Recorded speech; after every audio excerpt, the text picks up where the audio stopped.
Coucou guys, coucou la famille, j'espère que vous allez bien. Moi je me porte pour le mieux. On se retrouve aujourd'hui pour une nouvelle story time. Les histoires de Pandira. Mais avant de rentrer dans le Congo, ça, dans les story time, dans l'histoire et tout, je vais d'abord vous poser une question. Est-ce que vous êtes déjà abonné à ma chaîne YouTube? Est-ce que tu es abonné à ma chaîne YouTube? Oui? Ah bon? C'est vrai? Mais si tu n'es pas encore abonné, je t'invite à t'abonner et à cliquer sur la cloche de notification. Si tout ça est fait et que on est dans la paix du Christ, on se retrouve juste après le générique. Mouah.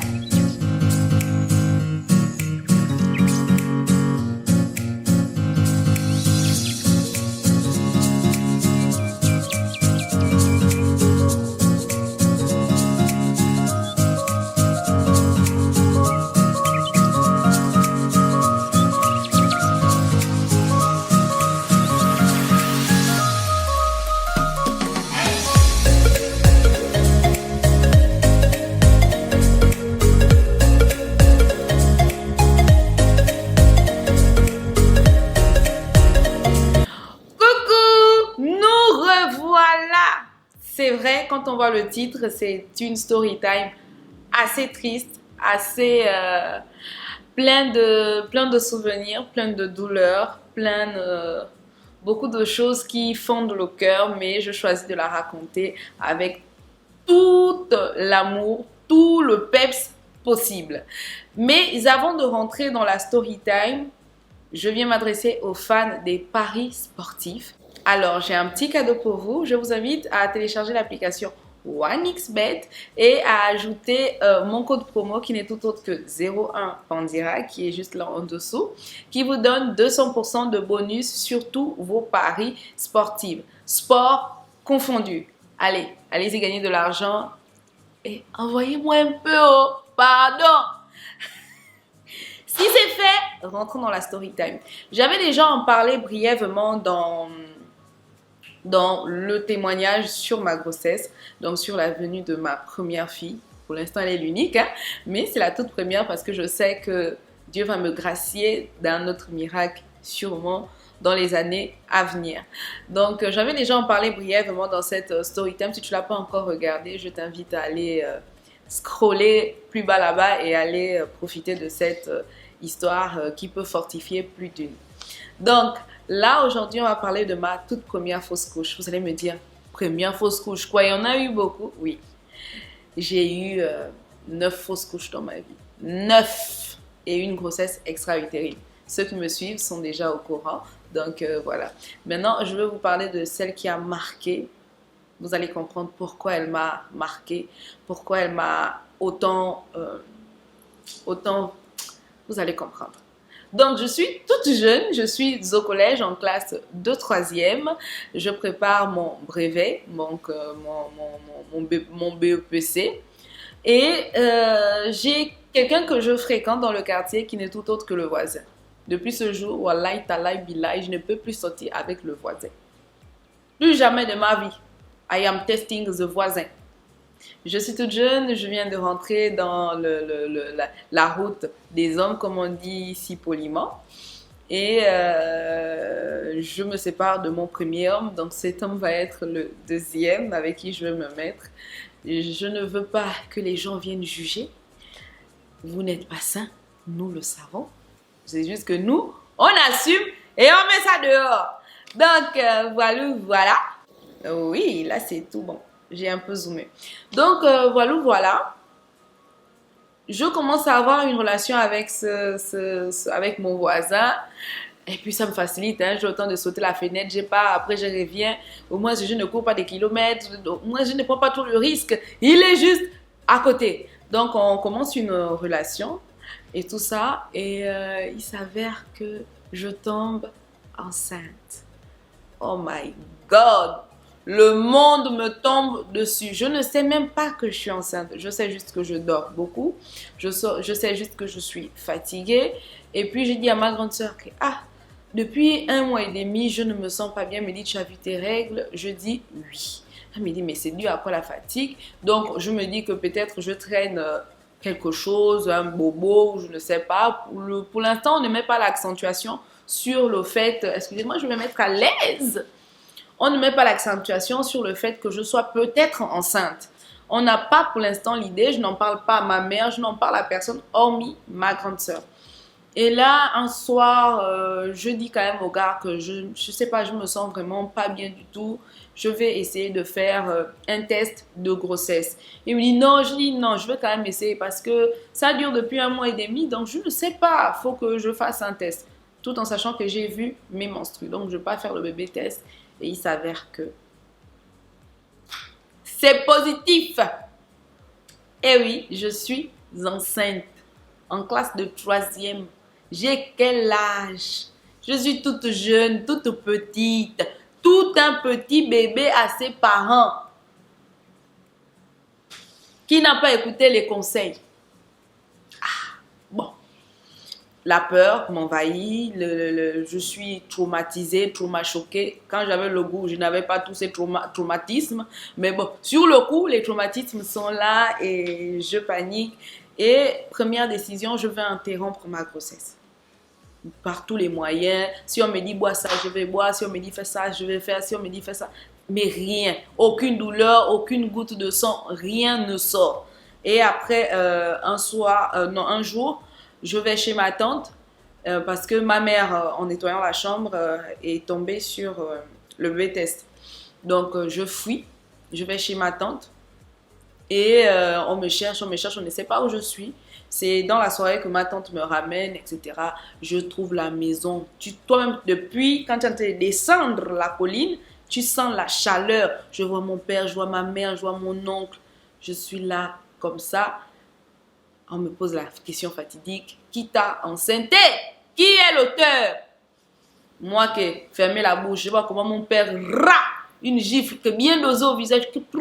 Je dis que je suis enceinte du voisin, de l'enfant, du bailleur. Moi, j'ai des ambitions, hein. Je ne suis pas allée loin. Je suis restée à côté, mais j'ai surtout pris l'enfant du bailleur. Donc, voilà, je suis enceinte de l'enfant du bailleur. Lequel? Parce qu'il avait beaucoup de fils. On va demander s'il est là. Non, il travaille. Ah oui, il travaillait. Merci. Il est au travail et tout ça. C'est pas grave. On l'attend le soir. Moi, je reste qu'à la terrasse. On ne me fait pas rentrer dans la maison. Et il arrive à voir mon visage. Il comprend tout de suite que tout le monde est au courant. Et à voir la position de son père qui l'attend à la terrasse, il comprend que ça y est, on sait que la petite est enceinte. Tout en sachant que dès le départ, lui m'a dit ne voulait pas de la grossesse aussi. Donc voilà, mais j'ai essayé, c'est pas sorti. Je veux pas non plus d'ail, c'est pas sorti. Donc, on le convoque. Premièrement, on pose la question, est-ce que c'est toi? Tu reconnais la fille? Il dit oui. Est-ce que c'est de toi qu'elle est enceinte? Il nie. J'écarte mes yeux comme ça que frangin, là où on est là. Pardon. Ngongol, c'est pas le moment. Accepte. Accepte. Mon père commence à crier, ma mère aussi commence à hausser le ton là-bas.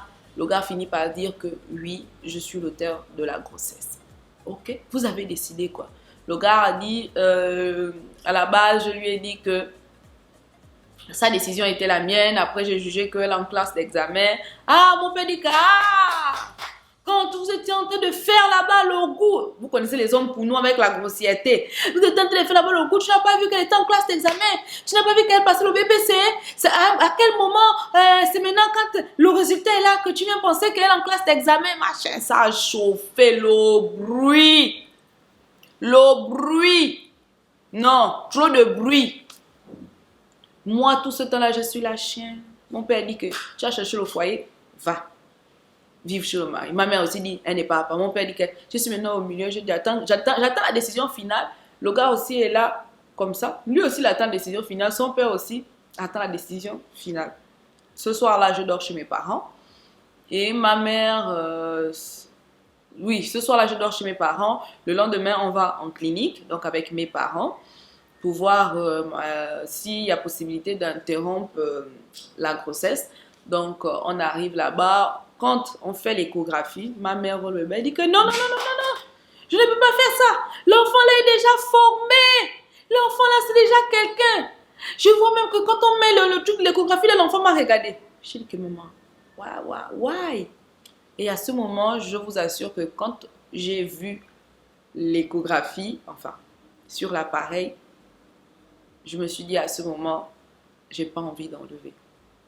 J'ai plus envie d'enlever pour, peu importe la raison, j'ai plus envie d'enlever en fait. Donc ma mère refuse, mon père aussi, il se chamaille parce que ma mère ne veut plus, etc. L'autre est parti à gauche, l'autre est parti à droite, ils m'ont laissé là. Moi, de marcher maintenant jusqu'à la maison.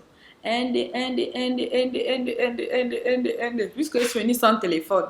On a confisqué le téléphone. Donc, de marcher, Et ma mère part en voyage. Donc, je reste avec papa. Il a la bonne idée de me foutre dehors en pleine pluie, en plein 23h, moi de tout verser, d'aller au foyer, m'asseoir. J'arrive au foyer là-bas, je cogne, Cabo le gare avec quelqu'un d'autre. Moi que d'attendre là, qu'il finisse et qu'il vienne ouvrir. Il vient, il ouvre, il me voit assise, il me dit rentre, j'ai dormi au salon. C'est pas grave. J'ai cherché le goût. J'ai trouvé le goût. Et c'est un peu plus difficile les premiers mois. Ma mère revient de voyage, elle se rend compte que je suis au foyer. Elle pète un câble. Donc, je reviens à la maison. La grossesse évolue. 2 mois, 3 mois, 4 mois. Je suis prête à être maman. Je suis en même temps en classe d'examen. C'est pas facile. Mais bon, on ne baisse pas les bras. Et ce qui me réconfortait, c'est parce que la fille avec qui je m'asseyais également était enceinte. Donc, ça va quoi. Donc, même si on doit se moquer, on ne va pas se moquer de moi seule, on va se moquer de nous deux en même temps. Tu vois un peu la joie, non?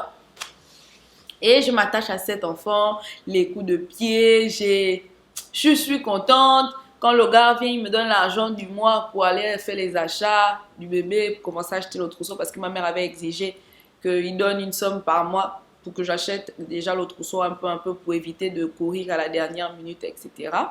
Donc quand il donne, ça me faisait tellement plaisir d'aller à Mutuki. Moi aussi, je choisissais bien les habits et donc, mais quand je venais, je lavais, je mettais la soupine, je repassais.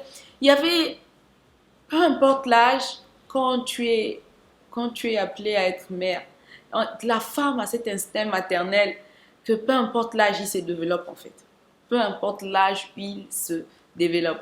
Avec le gars, c'est malheureusement fini à ce moment-là parce qu'il a repris avec son ex. Je ne sais même pas à quel moment ils ont repris, ni à quel moment leur relation était d'abord finie. Donc, je vis entre chez mon père et là-bas. Quand on me chasse, je suis là-bas. Bref, parfois il dort avec il peut faire avec la fille, je suis dehors. Après, quand elle va partir, je vais venir, je vais arranger le lit, je vais dormir. C'était pas facile. J'en parle avec de la gaieté parce qu'on dit souvent que les histoires que l'on vit aujourd'hui qui nous rendent tristes, demain on en parlera avec le sourire. Mais rien que d'y penser, je me sens m'émouvoir. C'était pas facile.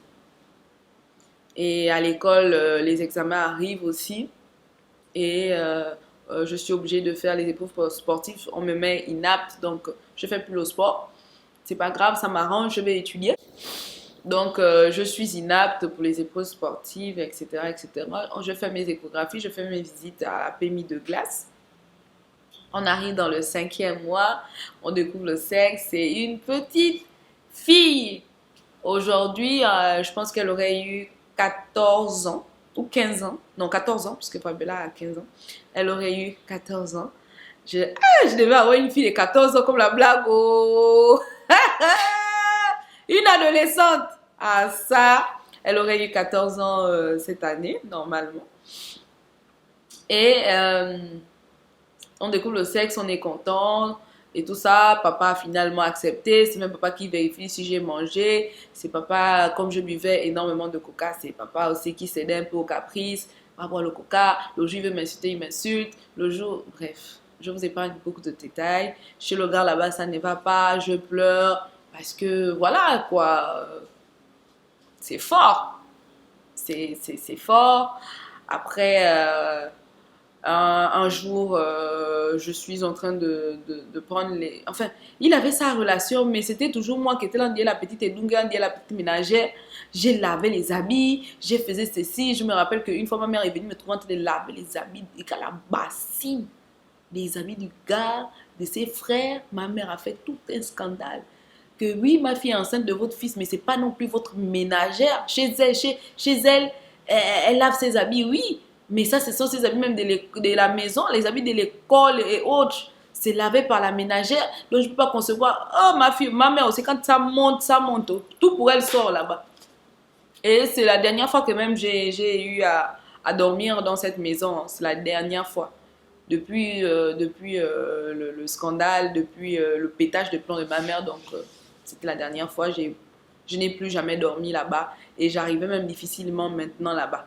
Et ça arrangeait le gars, ça le permettait d'être avec Sago et tout ça.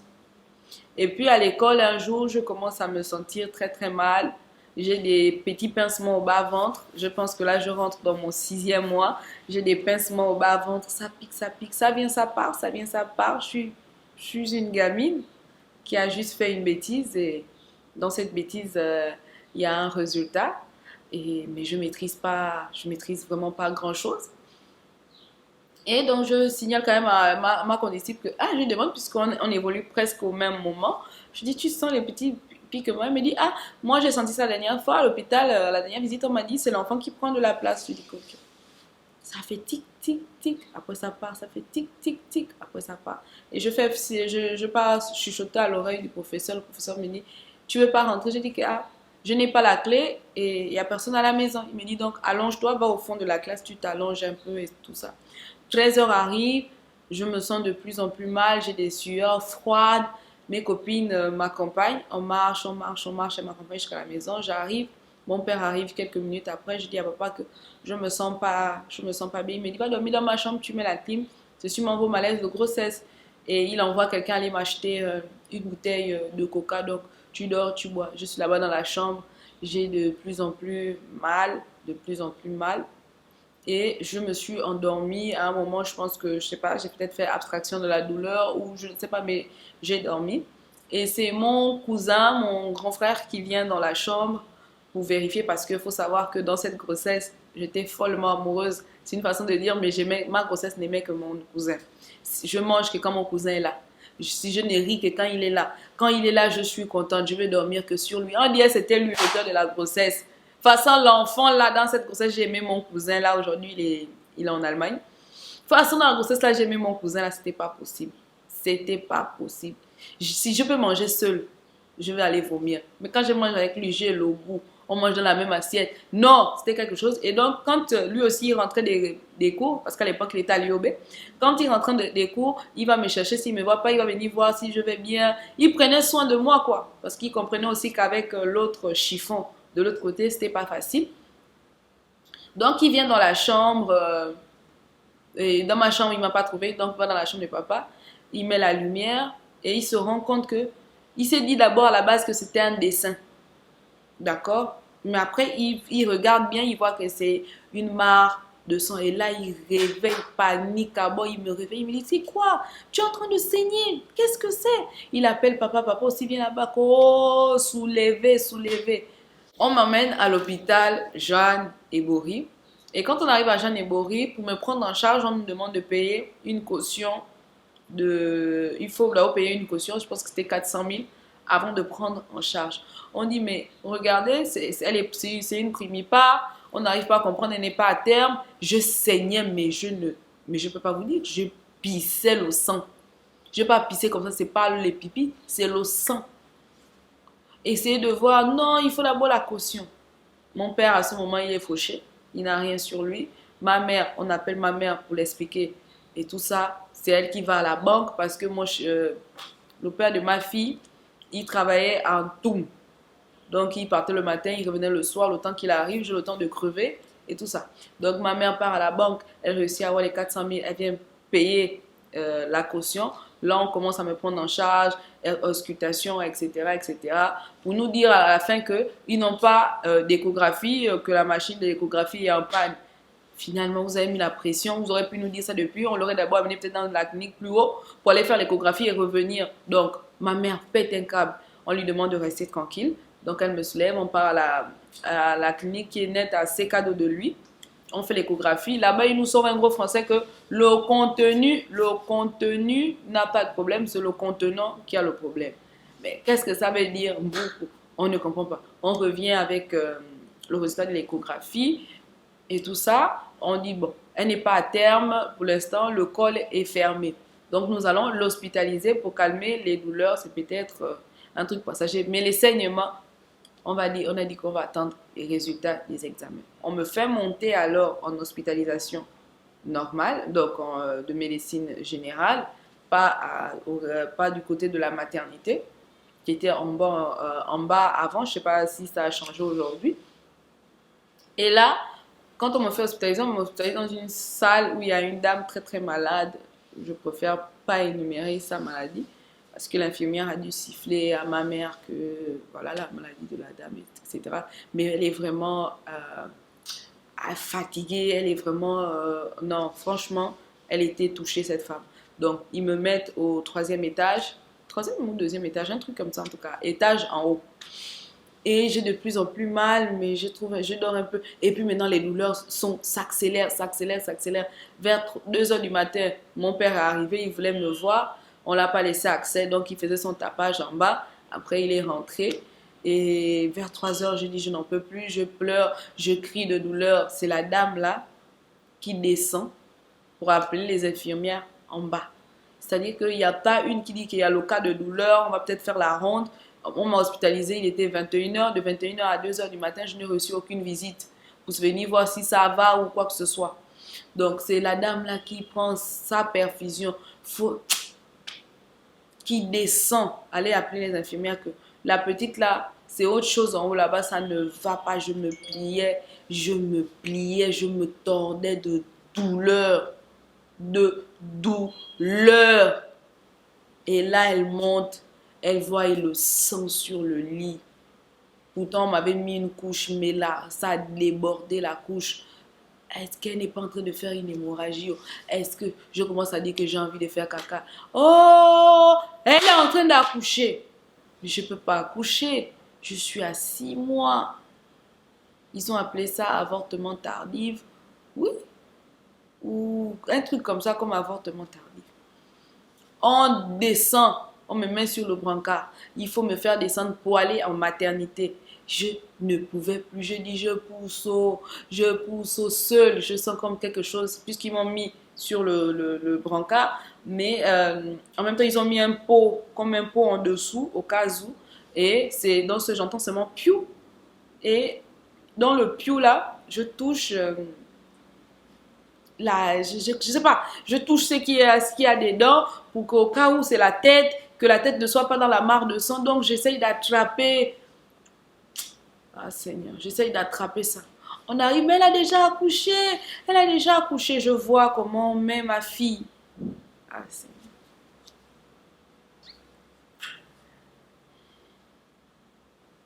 Je vois comment on met ma fille à côté et elle respirait encore. Elle était juste trop petite. Elle était vraiment petite comme ça. Mais elle respirait tout. Elle avait tout son corps développé. C'était un bébé, c'est juste que elle était petite. Et je vois comment elle dit ça, l'enfant ne va pas vivre, on n'a pas de couveuse ici. C'est à ce moment où je perds connaissance parce que j'ai perdu énormément de sang. Et ils m'ont sûrement nettoyé ou quoi. Je me retrouve en salle, en maternité, en hospitalisation. Et tout ça, je me réveille, c'est le matin. Et j'ouvre les yeux, je vois ma mère. Je comprends tout de suite que c'est compliqué. Surtout que je suis restée avec le dernier message de la sage-femme. Je comprends et je commence à pleurer. Faut pas que je pleure. Parce que je sais qu'elle est revenue et que c'est juste qu'elle est revenue un peu plus tard. Je commence à pleurer. Et il y a une dame qui a accouché à côté, qui a son bébé, qui me fait la réflexion. Tu es jeune, c'est pas grave. Hein? Un enfant, c'est des réflexions qui n'ont pas lieu d'être en fait. peu importe l'âge que j'ai, peu importe quoi que ce soit, il y a une façon de parler à une femme qui vient de perdre un enfant. C'est très difficile. Une fausse couche, dès lors que tu sais que tu es enceinte et que tu t'attaches à cette grossesse, que même si c'est 2 mois ou 3 mois, je ne sais pas, il ne faut pas minimiser la douleur d'une femme qui vient de perdre, même si j'étais une enfant ou une fille, mais il ne faut pas minimiser la douleur. Elle fait sa réflexion et là j'ai ma grand-mère qui lui dit que mais qui vous a demandé quelque chose en fait? Personne ne vous a demandé quelque chose. C'est ce que j'ai beaucoup aimé parce que mes parents ont senti ma peine, ont compris ma peine, ont compris ma douleur. Mon père, il est tombé malade quand on l'annonce que, voilà, je vois comment on vient demander à ma mère une serviette pour emballer le bébé parce que chez nous, je n'avais pas le droit de l'avoir. J'ai juste vu qu'elle était emballée dans la serviette et qu'on a remis à ma mère pour qu'ils aillent enterrer. J'avais pas le droit de voir où on l'a enterré et tout ça. Ils ont fait ça le même jour. Moi, j'étais hospitalisée. Je sors de l'hôpital 2 jours après. Mais ça ne va pas. J'arrive pas à m'en remettre. C'est difficile. J'étais habituée à avoir quelqu'un dans mon ventre qui bougeait, qui grandissait. Je rentre, j'ai les affaires que j'ai achetées, je suis perdue, je me morfonds, je me machin. Et le pire, c'est qu'à l'école, je n'assume pas de dire à mes collègues que j'ai fait une fausse couche. J'ai dit juste, j'ai fait une prématurée, elle est dans la couveuse.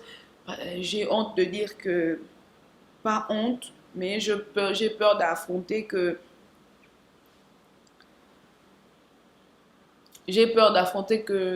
de leur dire que j'ai perdu mon bébé. Donc, voilà, désolée. Donc, j'ai peur d'affronter et de dire que j'ai perdu mon bébé. Donc, je mange, je crée toute une histoire pour dire qu'elle est dans la couveuse. Mais ça se voit que je ne suis pas bien. Et malheureusement, je dirais qu'au collège, on n'est pas très gentil parfois. Parce que je refusais pendant 3 4 mois, je refusais quand on me demandait elle grossit, j'ai dit oui, elle a grossi, machin, et tout, et tout, et tout. Et puis un jour, ils sont venus j'étais pas à la maison. Ils sont venus faire, voir, je sais pas ce qu'elles étaient venues faire, mais je suis rentrée que ma mère me dit que toi, tu as dit quoi à l'école par rapport à l'enfant? J'ai dit que, j'ai juste dit que l'enfant est dans la couveuse. Oh, tes copines sont venues ici, machin, elles ont beaucoup parlé, machin, machin, dit beaucoup de choses, beaucoup de choses, beaucoup de choses. Et tout ça, et après, j'avais honte même de repartir à l'école, mais il fallait passer mon examen.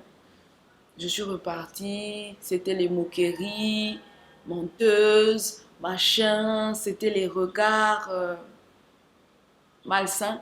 Mais bon. Je rends grâce parce qu'on était déjà vers la fin de l'année et je passe l'examen, je le rate malheureusement et ça n'a pas changé. Je dors toujours avec cette robe-là où j'avais saigné, je ne l'ai pas lavée. Personne n'a compris à ce moment que j'avais sombré dans une dépression. Je pense que c'est ma toute première dépression.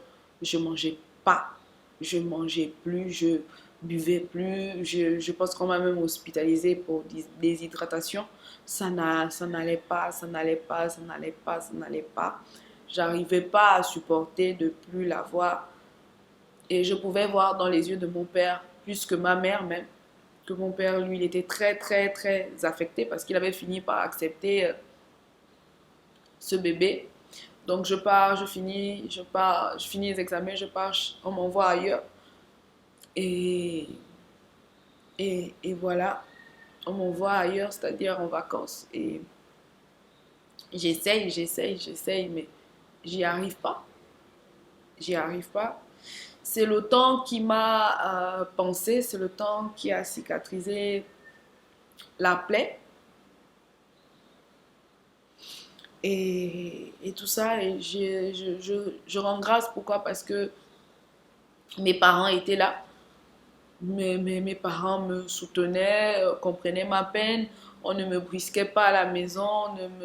Vraiment, mes parents ont beaucoup compris, m'ont vraiment soutenu dans cette première fausse couche et tout ça. Et au fur et à mesure, je me suis relevée peut-être des mois et des mois plus tard. Quand je suis revenue à la maison, maman avait changé la peinture de ma chambre. Elle avait partagé les habits du bébé, etc. Il n'y avait plus rien jusqu'aux bassines. Elle avait déjà tout partagé. Et voilà, je me remettais et puis je préparais la prochaine rentrée et tout ça. Donc, si j'ai un message à donner aux gens, ne peut comprendre la douleur de quelqu'un que la personne qui l'a vécu. Je vous assure, faire une fausse couche, c'est pas quelque chose de facile. Une femme qui vient de perdre un bébé, même si c'est 1 mois de grossesse, même si c'est 2 mois de grossesse, donnez-lui du temps. Comprenez cette personne. Veillez sur elle. Accompagnez-la. Ne l'abandonnez pas. Si vous devez prouver cette personne de l'amour, donnez-lui à cette période. Je vous assure que ce n'est pas facile. Aujourd'hui, je peux comprendre quelqu'un qui perd un enfant parce que perdre une grossesse de 6 mois, c'est un enfant. Moi, j'ai vu ma petite fille, elle avait les cheveux, elle était toute noire, toute belle et tout. C'était un bébé, c'est juste que elle n'était pas encore grosse, il restait juste 3 mois et c'est un enfant qui est mort. Soyez là pour ces femmes. Et ces femmes, j'aimerais vous dire que soyez fortes. Franchement, soyez fortes. Dites-vous que ce n'était pas le moment. Peu importe aussi douloureux que cette histoire s'est passée, ce n'était pas le moment. Dieu a jugé que il a peut-être commis une erreur, il a envoyé un enfant un peu plus tôt, il aurait peut-être dû attendre. Je ne sais pas comment expliquer ça, mais soyez fortes. N'abandonnez pas, luttez. Si cet enfant est venu, c'est qu'un autre viendra d'une façon tantôt d'une autre. Et sachez qu'il y a des gens qui ont vécu ce que vous vivez peut-être ou que vous avez vécu, mais qui ont réussi à se relever et que Dieu a essuyé les larmes avec la venue d'un autre enfant. Donc, soyez fortes. Je vous envoie tout l'amour possible. Je comprends votre peine, mais j'ai réussi à m'en sortir. Aujourd'hui, je suis maman d'une petite fille de bientôt 7 ans. Et tout cela, c'est grâce à Dieu. Quand Dieu te retire quelque chose, il sait comment il va remplacer cette chose. Il sait de quelle manière il va essuyer tes larmes. Aujourd'hui, je suis souriante. J'en parle avec beaucoup d'émotion parce que, voilà, quand on a vécu quelque chose, on a vécu quelque chose. Donc, voilà, c'était la story time de ma première fausse couche. J'espère que vous avez apprécié la story time. On se retrouve très bientôt pour une nouvelle histoire avec les histoires de Pandira.